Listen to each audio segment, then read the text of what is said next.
Hello everyone, Dan Keep You Can Do Physiology More, and this week's content I would like to talk about speed training, but specifically I want to break it down to a little more bit of a scientific aspect. So some of you may know this, some of you may not. Those of you who don't, hey, here's a good learning experience. Okay, there are actually three, not just two, three types of muscle fibers. Technically there's two, but there's two embedded in one type. There is fast twitch and slow twitch. Slow twitch muscle fibers are going to be what somebody is going to develop, such as what I just did. I just went for a 12-mile run.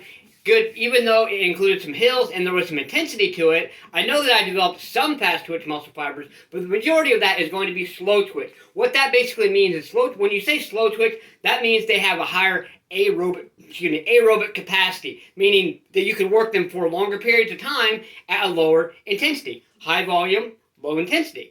Whereas on the opposite end of the spectrum, there are the fast twitch muscle fibers. The slow twitch are called type 1. The fast twitch are called type 2. However, there is a type 2A and type 2X. Why it's not 2A and 2B, I have no idea. But 2A and 2X. Okay, so the 2A fibers are going to be something that you would develop through weightlifting. So, for instance, when I got back from my long run, I actually did some deadlifts, some squats, and some Romanian deadlifts.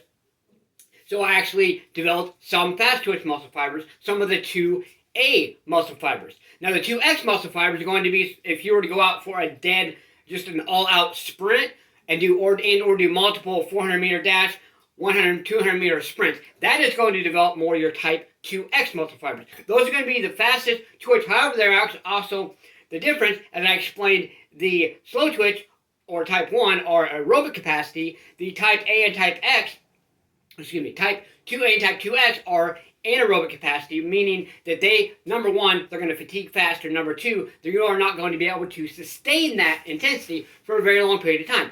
Let's break it down a little bit more. Type 2A fibers compared to type 2X fibers. Type 2A fibers are actually going to have a little bit more fatigue resistance, which means they're not going to fatigue as quickly or easily, and you can actually get a fairly high intensity for a little bit longer period of time. However, once you raise the intensity level maximum, such as a 1 to 200 meter sprint, you're going to switch to the type 2X muscle fibers, and then you will not have near as much of that fatigue resilience, meaning your fatigue is going to happen a lot faster. So then the 2X fibers, those are going to be high intensity, short duration. Like I already mentioned, also powerlifting is a way to increase and or develop your type 2X muscle fibers.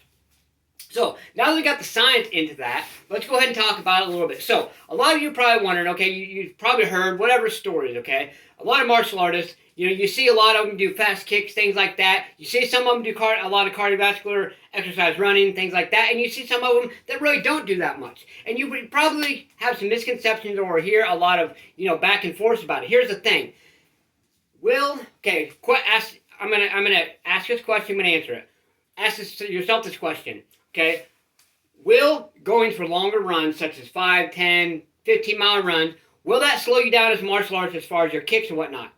Potentially, yes, it can. However, that is why I train, and this is why I train myself and train others to. If you're going to do a cardiovascular exercise, such as I just went for a 12-mile run, it was an hour and 35 minutes, non-stop running. And I included some hills because I wanted to increase the intensity of that. However, I knew that when I was working that, I knew I was working mainly my slow twitch muscle fibers. So as a martial artist, I want to keep my speed in check. So what I did, I'll just give you a little example. I will actually show you the exact routine that I did other than the weights, because I have heavier weight on there right now, and my body's cooled down pretty much. Okay, but I did come back. I did some deadlifts with a little bit heavier weight. I just did 9. I did them faster because I wanted to get more fast twitch. Then I took a 30-second rest, and then I took 10 pounds off each side, and then I did the same thing. Okay, then I took one full 1-minute rest, and then I did squats with the second weight that I did with the deadlifts, and I did those as quickly as I possibly could. I still came down slow, but I pushed and powered up as much as I possibly could. Okay, after that, I did my Romanian deadlifts, okay? Then I took a 1 full minute rest, and then I actually did some additional speed training. Okay, so what I actually did, I'm trying to really remember. My mind's like, whoa, give me 1 second. Let me grab a drink here. Well, first I actually did some kicks. I did a low, mid, low, mid, low, mid. I did 9, and at the end I did I did them faster, as fast as I could. And then, of course, the other side, low, mid, low, mid, low, mid, and then get them faster.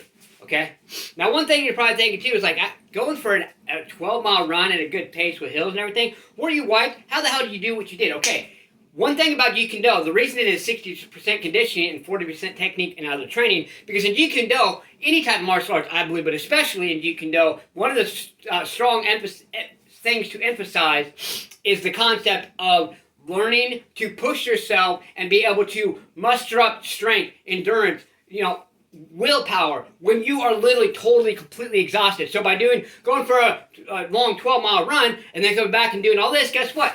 I'm wiped. Yes, I was exhausted, but guess what? That is going to teach me more and strengthen me even more to be able to completely muster up whatever type of energy I can when I'm completely and totally exhausted, okay? So after that, I actually did, that's what I did. I actually did reverse lunges. I did them, boom, a little faster. I maybe got the strength concept coming down, then I kind of pushed up a little bit. I did some of those.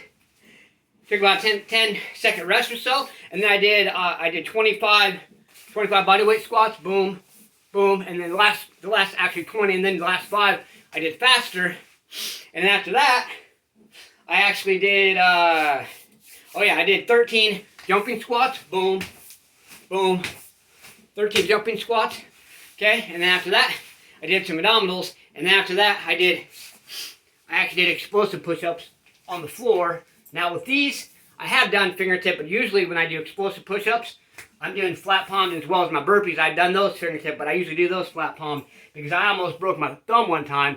Not that I won't do them again, but I'm very careful doing them. So full body, meaning not just your upper body. This is what I did.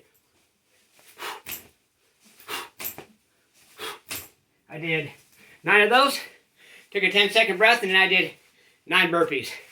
And then after that, I did a cool down. Okay, so here's the thing. Oh yeah, I already said I did that. Okay, so here's the thing. Here is my message to you today. Those of you who are trying to, say you're a sprinter, or say you're a martial artist, anyone who actually is trying to keep your speed aspect in check, do not be afraid to enhance your cardio. Do not be afraid to go for, if you're a sprinter, you probably, you can't benefit from like a 12, 15-mile run. I wouldn't do that very often because it's going to be extremely difficult to get those fast twitch muscle fibers back as far as how much, compared to how much slow twitch muscle fibers you develop. However, don't be afraid to go for a 2, 3, 5-mile run sometimes, maybe once a week, or maybe like a 5-mile run once a week and a 2-mile run twice a week, whatever it may be, okay? Don't be afraid, but here's my suggestion. Afterwards, work on your sprinting, work on your speed, work on your agility, plyometrics, weight training, whatever it is. Wait until after, because then you're going to be getting those fast twitch muscle fibers. Yes, you're going to be wiped all to shit, or you can even do a little your strength training before, and then do some speed training, sprints afterwards, whatever it is. Let's embrace this. If you have to stay motivated, believe in yourself, believe you can do it, and believe that you deserve it. Let's get out there. Let's go. Smash punch. Kick that like button. Just don't break it. Let's get out there and do something. Do more than what you did yesterday. Get your ass up today. Push yourself. Let's go.